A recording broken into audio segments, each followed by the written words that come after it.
Bonjour chers frères et sœurs dans le Seigneur, Jésus-Christ bien sûr. Recevez nos salutations en Christ et bienvenue à notre émission, votre émission Je médite, où nous nous retrouvons pour partager la parole de Dieu et prier. Je me propose de prier avec vous. Notre Père et notre Dieu, nous croyons en toi. La parole de Dieu nous dit que dès le lever du soleil jusqu'à son couchant, seul ton nom est grand parmi les nations. Fais demeurer ta grandeur partout où il y a tes créatures. Là où ton nom est cité, que ta gloire descende. Nous te promettons toute la gloire et tout l'honneur. Saint-Esprit, nous ne faisons rien sans toi. Nous avons besoin de toi. Viens régner au milieu de nous. Pour la seule gloire du nom de Jésus, nous avons ainsi prié. Amen. Voilà. La lecture que nous proposons de lire aujourd'hui, c'est dans l'épître de Corinthiens, bien sûr. Nous démarrons un nouveau chapitre. Sur le livre de 1 Corinthiens, chapitre 15. Alors, je lis la parole de Dieu dans la version Louis II, bien sûr, et puis, quand Dieu le permettra, on pourra lire encore d'autres versions. Alors, la Bible dit ceci. Je vous rappelle, frères, l'évangile que je vous ai annoncé.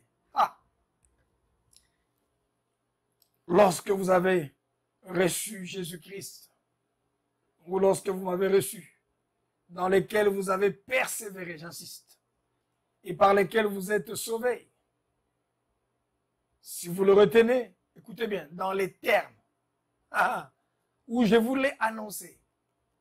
Autrement, vous auriez cru en vain.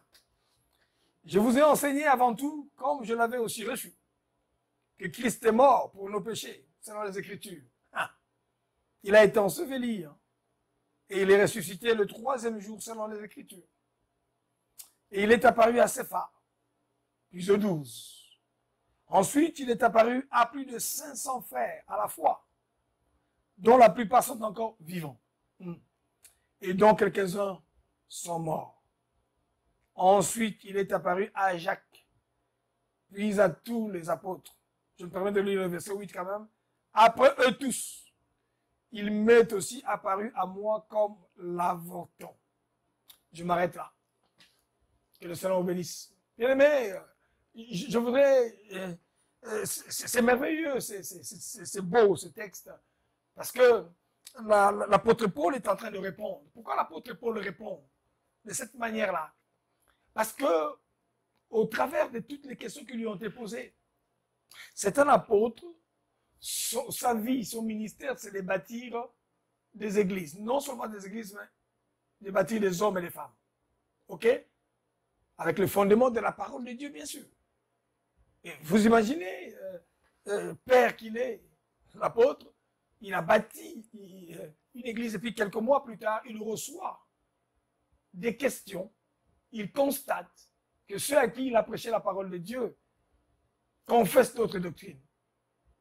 Paul se rend compte que des questions qui lui ont été posées, c'était pratiquement à l'opposé de ce qu'il a fait. Bien aimé, je voudrais rester là un petit moment. L'Église aujourd'hui est en quête des nouvelles vérités. Nous parlons sur la progression de la révélation. Mais moi, je crois qu'il y a une différence entre la révélation et l'illumination. L'illumination, c'est une chose. Et la révélation, c'est autre chose. Le dévoilement ou le décryptage également, c'est autre chose. Mais ce que je sais, la révélation est close. La révélation de la personne de Jésus, elle est close. Il y a un seul Seigneur, un seul Esprit, un seul Dieu. Il n'y en aura pas deux. Et ce que nous voyons les autres, c'est l'illumination. Dieu se plaît, bien aimé, à nous ouvrir une partie de la révélation biblique. Mais je voudrais, bien aimé, montrer la souffrance qu'il y a aujourd'hui. On accepte Jésus-Christ aujourd'hui, mais on recherche encore d'autres sensations de Jésus.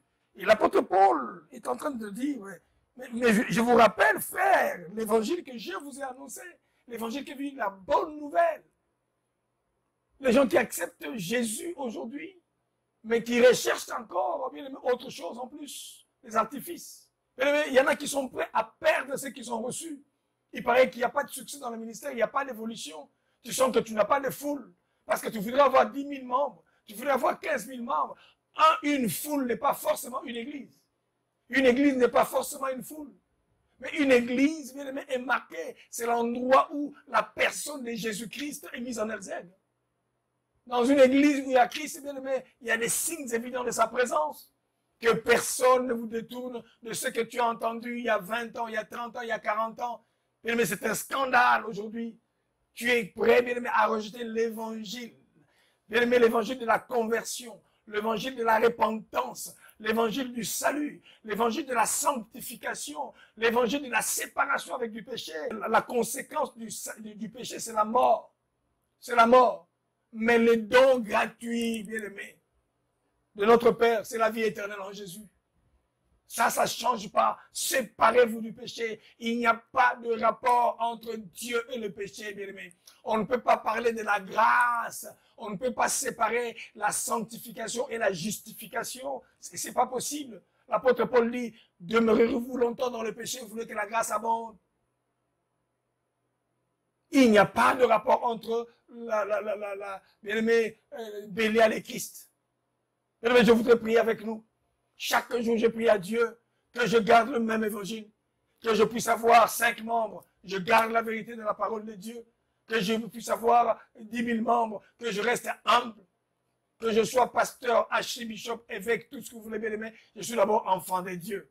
Je prie Dieu, que je marche dans la repentance, dans la crainte de Dieu, que je marche bien aimé dans la soumission, dans l'humilité. Je voudrais prier avec toi, bien aimé, pour que Dieu te donne la force. Je veux prier pour toi, serviteur, qui veut chercher des artifices, qui veut aller toucher les choses à gauche et à droite pour devenir grand. La grandeur est dans le nom de Jésus-Christ. La grandeur, c'est Jésus-Christ lui-même. Ne change pas d'évangile. Ne mets pas des artifices. Ne cherchez pas des choses qui n'ont rien à voir avec le Christ. Je veux prier avec toi, cher frère.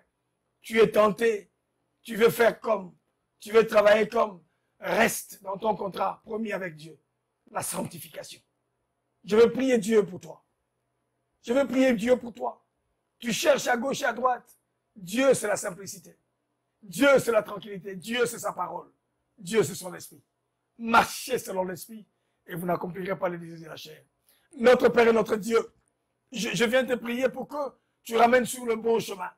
La Bible dit qu'il y avait un homme à Jérusalem, mais qui a quitté Jérusalem, qui a quitté la voie de la parole de Dieu pour aller à Jéricho. Non, toi qui es en chemin, tu es en train de quitter l'évangile que tu as reçu. Tu es en train de quitter la voie de la repentance. Tu es en train de quitter la voie de la sanctification. Tu es en train de quitter la voie, bien-aimé, que Dieu t'a donnée, de la paix, de la joie, de l'humilité, pour aller chercher autre chose à Jéricho. Non, je te dis que ce n'est pas ça ta voie. Reviens sur le droit chemin. Reviens sur la parole de Dieu. Reviens sur l'évangile que tu as lu il y a 15 ans, il y a 20 ans, il y a 30 ans, il y a 40 ans passés. L'évangile de la sanctification. L'évangile de la séparation avec du péché. Pas l'évangile de Jéricho, où on peut tout mélanger, où on peut tout faire. Non, mais je te prie, tu ne t'es pas dans l'alcool, tu es devenu un alcoolique, mais tu prêches la parole de Dieu. Tu es devenu un impudique et tu prêches la parole de Dieu. Tu es devenu un tricheur et tu veux continuer à prêcher la parole de Dieu avec ces choses. Reviens dans l'évangile. Reviens. Si donc vous avez entendu sa voix, n'endurcissez pas vos cœurs. Seigneur, merci de nous aider aussi. Que nous puissions rester dans l'évangile que nous avons entendu. Que Jésus-Christ revienne dans sa gloire. Seigneur, merci de nous aider. Merci de nous recadrer, de nous replacer dans l'évangile que nous avons entendu. Soyez bénis et à demain. Demeurez dans la parole. Que le Seigneur vous bénisse. Qu'il vous couvre de sa grâce. À demain par la grâce de Dieu.